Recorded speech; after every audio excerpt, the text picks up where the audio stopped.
garoonka diyaaradaha ugaas khaliif ee magaalada Beledweyne ayaa maanta si weyn loogu soo dhaweeyay Faaduma Khaliif Guuleed oo u sharaxay ay ka mid noqoto xildhibaanada cusub ee gobolka Hiiraan u matalaya baarlamaanka federaalka waxaana ka qayb galay odayaasha dhaqanka gobolka Hiiraan waxgaradka gobolka iyo qaybaha kala duwan ee bulshada. Faaduma Khaliif Guuleed ayaa qada sharaf u sameysay dhammaan dadkii ka qayb galay soo dhaweynteeda. waxgaradka gobolka Hiiraan ee ka qayb galay munaasabada qada sharafta ayaa sheegay inay ku garab istaagi doonaan sidii ay ku guuleysan lahayd Faaduma Khaliif Guuleed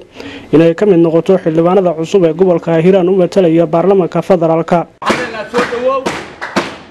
sida lagu soo dhaweey baan ku soo dhaweynaynaa wax cusub aan ku sheegaynaa ma jiraan dadkaan iyo magaaladan iyo waa magaaladaadii dadku waa dadkaadii mujtamacana waxaad ka dhaxaysaa leedahay horreeya yiri gabadhan reer waa walaasheen ilaahay maadis waxa qofku inuu damaaciyo wax rabado waa shart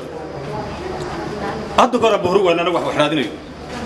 baadama ay nootimi walaasheen sidii loogu timid ayaan nagu soo dhaweynaynaa waan ku mahadinaynaa guuleysana leenahay Faaduma Guuleed sawalihi gaagalahan hamarin Faaduma Guuleed sawalihi gaagalahan hamarin inka soodo honta rabbihi gayabu sabiro inka soodo honta rabbihi gayabu sabiro Faaduma qariye waxa qeyrku ku dhaxyal Faaduma qariye waxa qeyrku ku dhaxyal melo wabigu bahar maro bahi laga qoon melo wabigu bahar maro bahi laga qoon Faaduma Guuleed sawaliga marin gadaal Faaduma Guuleed sawaliga marin gadaal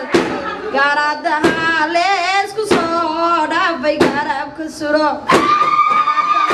leesku soo dhaafay garabka suro masiiba kuma haragto masiiba kuma haragto maanku kama tago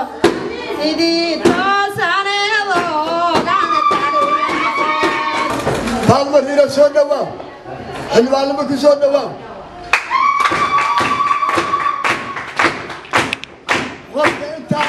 qofka intaa wax la siin ilaahay baa wax siin ilaa qofka u doortaa bilaad ku doortaa ilaa ku doorta anagoo ku doorana Faaduma Khaliif Guuleed oo gabagabadii munaasabada hadal ka jeedisay ayaa ballan qaaday inay wax ka qaban doonto 4 arrimood oo kala ah haddii uu yiraahdo 4 qodob oo aan rabo wax qabadkeyga waxa kamid ah koow markuu warayso dibishiisiin dadka gobolka degan ee beesha farmaka la degan ee reer Hiiraan ee walaalaheen wax dibishiisiin inaan dhex dhigo oo ku noolaado ninka Ciise farmaka tuulada uu ku nool yahay ama degmada uu joogo iyo gobolka sharafta iyo karaamada Ciise farmaka lagu yaqiin inay dib u soo noqoto oo dibishiisiin iyo walaalaheen iyo marxabays ay ku noolaadaan dadka deegaanka ee leeyihiin qodobka labaad dhanka caafimaadka dadkan waxay ku dhashaa gabadha Ciise farmaka waxay ku dhashaa meel aan isbitaal lahayn MCH aan lahayn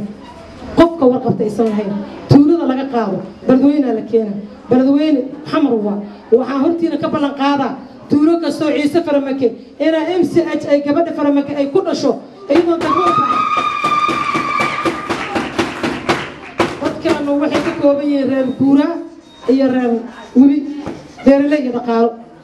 dhanka beeraha inaan dib u eegis ugu soo biyo oo aan maalgelin cad ku soo biyo si ay dadka beeraha u qataan dadku beeraha dad yar ay naga yaqiin anaga kuminahan haddii aan nahay gobolka dadka degan ama xawaale ama reer ugaas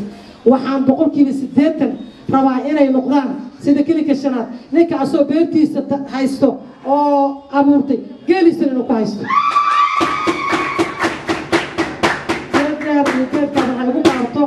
waxaan ku ballan qaadaa hortiina haddaad codkiina si sharaf loo qiimo leh igu siisaan ama igu ammaanaysataan in aan gaajo dambe macluul dambe aysan ka dhacaynin aagga ay dadkan u degan yihiin hadduu ilaahay yidhaahdo dadkan waa dad ku noola dadkan waa dad sharaf iyo karaamad leh dadkan waa dad xooggooda tabcado ninka xooggiisa tabcado waxaan u suubinaa maalgelin dhanka beeraha dhallinyarada shaqo la'aanta hayso ee jooga tahriib ku socdo waxaan u abuuraa dhaqaalo inuu shaqaysto qofkii wax la siiyo waxa ka qiimo badan in fariisi loo suubiyo wax ku shaqaysta la siiyo dadkan oonku dilay ciladaanta faraha badan meel kasta ka dhacayso baraagida leh inay ceelal u qodo tuulo kasoo ciise faramaka uu degan yahay in ay ku yeelato meelaha lama degaanka ee abnadheer ee webiga ka dheer inay ceel helaan dadka la deganna ay kula noolaadaan ayagana ay sharaf iyo karaamo ku yeeshaan maxamed cabdi sanay telefishinka caalamiga ee bulsho baladweyn